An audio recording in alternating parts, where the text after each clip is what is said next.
새벽 5시 30분 알람 없이 눈 뜨는 삶. 2024년 3월 15일 새벽이었습니다. 인천 부평구 다세대 주택 2층. 나 박순희는 알람 없이 눈을 떴어요. 74세였습니다. 30년 동안 몸에 밴 습관이었습니다. 가장 먼저 부엌으로 갔어요. 손녀들 도시락을 쌌습니다. 김밥과 과일, 요거트까지 정성스럽게 담았어요. 아침 6시 식탁을 차렸습니다. 된장찌개와 계란말이, 김치와 나물 반찬까지. 며느리 수경이가 부엌으로 들어왔어요. 어머니, 청소는 다 되셨나요? 오늘 친구들 오거든요. 네, 어젯밤에 다 해놨어요. 그리고 저녁은 정확히 6시에 차려주세요. 애들 학원 시간 맞춰야 해요. 정확히 6시 1분도 늦으면 안 됐습니다. 네. 수경이가 냉장고를 열어보더니 말했어요. 어머니, 빨래는 어머니 거랑 우리 거랑 따로 해주세요. 가슴이 답답했습니다. 한 집에 살면서 빨래도 따로 해야 한다니. 오전 9시 집을 나섰습니다. 남의 집에서 가사도우미 일을 하러 가는 길이었어요. 허리가 아팠지만 참았습니다. 30년을 이렇게 살았습니다. 남편 돌아가시고 혼자 아들 준서를 키웠어요. 매일 새벽부터 남의 집 청소하고 밥 해주고 한 푼 두 푼 모아 이 집을 샀습니다. 오후 5시 퇴근 후 집으로 돌아왔어요. 곧바로 저녁 준비를 시작했습니다. 저녁 6시 정각 식탁에 음식을 차렸어요. 수경이가 시계를 봤습니다. 딱 6시네요. 칭찬이 아니었습니다. 확인이었어요. 식사가 끝났습니다. 설거지를 마치고 거실로 갔어요. 텔레비전을 켜고 소파 끝자리에 앉았습니다. 어머니, 소리 좀 낮춰주세요. 시끄러워요. 수경이가 짜증스럽게 말했습니다. 저는 조용히 음량을 낮췄어요.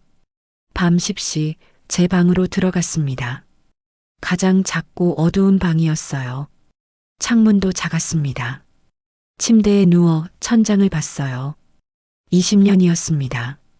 아들 준서가 결혼하고 이 집에서 함께 산 집. 처음엔 행복했어요. 손녀들이 태어났습니다. 할머니 하며 안겨줄 때마다 세상을 다 가진 기분이었어요. 하지만 언제부턴가 달라졌습니다. 어느 날 감기 몸살로 39도 열에 누워 있었어요. 온몸이 떨렸습니다. 수경이가 방문을 열었어요. 어머니, 아프신 건 알겠는데 저녁 준비는 어떻게 하실 거예요? 애들 먹을 거라도 간단히 해주실 수 있죠? 눈물이 났습니다. 걱정하는 건 제 건강이 아니었어요. 그날 밤 혼자 일어나 라면을 끓였습니다. 손이 떨려 냄비를 제대로 잡을 수 없었어요. 다음 날도 일어나야 했습니다. 도시락을 싸고 청소를 했어요. 아무도 제 건강을 묻지 않았습니다. 지금 이 순간도 천장을 보며 생각했어요. 내가 이 집의 진짜 가족일까? 74년 인생 최대 위기를 혼자 맞다. 3월 말이었습니다. 허리 통증이 심해졌어요. 병원에 갔습니다. 의사가 X-레이를 보더니 고개를 저었어요. 수술해야겠어요.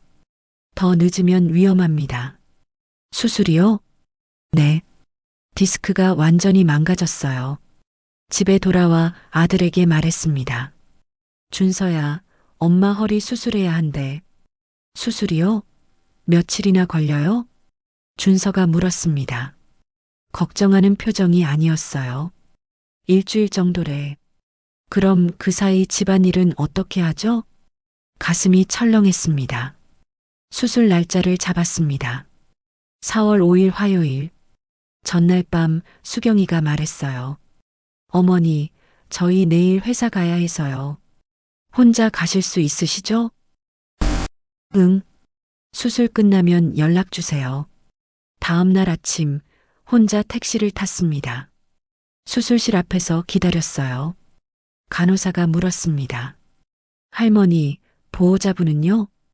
바빠서 못 왔어요. 수술 후에 곁에 누군가 있어야 하는데. 괜찮아요. 목이 메었습니다. 옆 병상을 봤어요. 비슷한 나이 할머니가 있었습니다. 온 가족이 지키고 있었어요. 어머니, 괜찮으세요? 물 드릴까요? 부러웠습니다. 마취 주사를 맞았어요. 의식이 흐려졌습니다. 만약 수술이 잘못되면 몇 시간 후 깨어났습니다. 텅 빈 병실이었어요. 목이 말랐습니다. 혼자서는 일어날 수 없었어요. 한참 후 간호사가 왔습니다. 보호자 연락하세요. 전화를 걸었어요. 준서야. 수술 끝났어. 아, 네. 잘 되셨어요? 응. 그럼 내일 퇴원하시죠? 전화가 끊어졌습니다. 그날 밤 혼자 병실에서 울었습니다. 이틀 후 퇴원했습니다. 택시를 타고 집에 왔어요. 현관문을 열자 수경이가 나왔습니다. 어머니, 수술 잘 되셨어요? 응. 그런데 내일부터 집안일 가능하시죠? 허리 수술하고 이틀인데. 그날 밤 화장실에 가려다 거실 소리를 들었습니다. 여보, 어머니 때문에 우리 생활이 너무 제약받는 것 같아요. 수경이의 목소리였어요. 요양원은 어때요? 요즘 좋은 곳 많다던데. 발이 얼어붙었습니다. 나는 짐이구나. 가족여행이라는 단어의 잔인함. 4월 첫째 주 일요일이었습니다. 준서가 밝은 표정으로 말했어요. 엄마, 우리 이번에 제주도 여행 가려고요. 제주도? 네.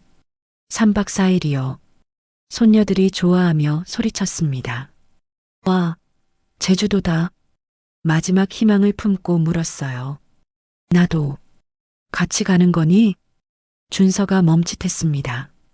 수경이가 대답했어요. 어머니는 집에서 쉬세요. 저희끼리 가족여행 가려고요. 가족여행. 그 두 단어가 비수처럼 꽂혔습니다. 가족, 여행. 네. 저희끼리 시간 보내려고요. 그럼 저는 가족이 아닌가요? 언제 가는데? 이번 주 목요일이요. 그날 밤 잠이 오지 않았습니다. 목요일 아침이 왔습니다. 준서 가족이 캐리어를 끌고 나갔어요. 어머니, 다녀올게요. 응. 문이 닫혔습니다. 집이 텅 비었습니다. 냉장고를 열어봤어요. 요거트, 주스, 과일. 제가 좋아하는 건 없었습니다. 제 방으로 갔어요. 가장 작고 어두운 방. 거실로 돌아왔습니다. 제 자리는 항상 소파 끝이었어요. 그때 깨달았습니다. 이 집이 내 집인데 왜 이렇게 눈치를 보나? 이 집은 제가 30년 가사도우미로 일해서 번 돈으로 산 집이었습니다. 결심했어요. 내가 먼저 떠나주지. 떨리는 손으로 전화를 걸었습니다. 여보세요. 집을 팔고 싶은데요. 어떤 집이신가요? 32평 아파트요. 금매로요. 가족분들은 아시나요? 제 집이에요. 제가 알아서 해요. 74년을 살면서 처음 내린 결정이었습니다. 후련했어요. 사흘 만에 매수자가 나타났습니다. 신혼부부였어요. 할머니, 이 집에서 행복하게 사셨죠? 네. 행복하게 사세요. 친구 경희에게 전화했습니다. 경희야, 나 속초로 이사 갈 거야. 어머, 갑자기? 혼자 살아보려고. 잘했어, 순이야. 경희가 속초 집을 알아봐 줬습니다. 이사 준비를 시작했어요. 박스 6개가 전부였습니다. 74세, 내 인생 최초의 결정. 일요일 저녁 준서 가족이 돌아왔습니다. 할머니, 우리 왔어요. 수경이가 멈칫했어요. 어머니, 이 박스들이 뭐예요? 이사 가려고 짐 쌌지. 이사요? 속초로. 내일 아침 이사차 와.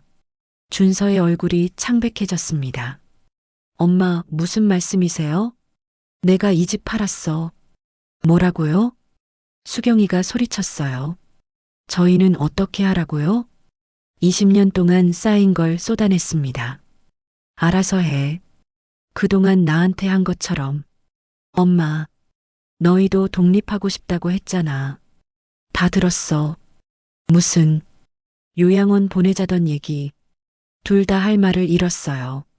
이 집은 내가 30년 가사도우미에서 번 돈으로 산 거야. 혼자 준석 키우면서 한 푼 두 푼 모아서 어머니, 전기세, 가스비 한 번이라도 낸 적 있어? 그건 매일 새벽부터 밤까지 뒷바라지하는 것도 당연하다고 생각했지? 준서가 작게 말했어요. 저희도 감사하게. 정말? 그럼 왜 허리 수술하고 병원에 혼자 있게 했어? 난 내일 떠나. 너희도 금요일까지 나가야 해. 금요일이요? 새 주인 이사 오는 날이야. 손녀들이 저를 봤어요. 할머니, 진짜 가요? 응. 할머니는 이제 행복하게 살 거야. 다음 날 이사차가 왔습니다. 할머니, 짐이 적으시네요. 그동안 나를 위해서는 아무것도 안 샀거든요. 경희가 함께 탔어요. 순이야, 괜찮아? 응. 처음으로 자유로워. 차가 출발했습니다. 20년을 산 집이 점점 작아졌어요. 박순이로 사는 첫 번째 봄. 3시간을 달려 속초에 도착했습니다. 바다 냄새가 났어요. 20년 만이었습니다. 새 집은 작았지만 바다가 보였어요. 좋다. 내 집이야. 그날 밤 파도 소리를 들으며 잠들었습니다. 다음 날 아침 바닷가로 나갔어요. 이웃 할머니를 만났습니다. 새로 오셨어요? 네. 혼자 사세요? 네. 외롭지 않으세요? 오히려 자유로워요. 3개월이 지났습니다. 준서가 찾아왔어요. 초라한 모습이었습니다. 엄마, 왜 왔니? 보고 싶어서요. 차를 끓여줬습니다. 엄마, 저희 지금 장모님 집에 살아요. 그래. 매일 눈치 봐요. 엄마, 이제야 엄마 마음을 알 것 같아요. 그래. 다시 돌아오실 생각은 없어. 단호했습니다. 나는 이제 혼자 사는 게 좋아. 가끔 놀러와. 그게 효도야. 그날 저녁 된장찌개를 끓여줬어요. 엄마, 정말 맛있어요. 그래. 여기서 정말 행복해 보이세요. 응, 행복해. 6개월이 지났습니다. 손녀들이 편지를 보냈어요. 할머니 보고 싶어요. 놀러 가도 돼요? 답장을 썼습니다. 할머니도 보고 싶어. 하루만 와. 엄마 아빠랑 함께. 9월 어느 저녁이었습니다. 바닷가에 앉아 노을을 봤어요. 이제부터는 박순이로 살자. 74년 만에 제 이름을 되찾았습니다. 누구의 엄마도 누구의 할머니도 아닌 그냥 박순이로. 파도가 밀려왔다 빠져나갔어요. 중요한 건 그 속에서 나를 잃지 않는 거였습니다. 집으로 돌아와 거울을 봤어요. 주름진 얼굴이지만 눈빛은 달랐습니다. 살아있었어요. 일기를 썼습니다. 오늘도 나는 박순이로 살았다. 내일도 박순이로 살 것이다. 행복하게.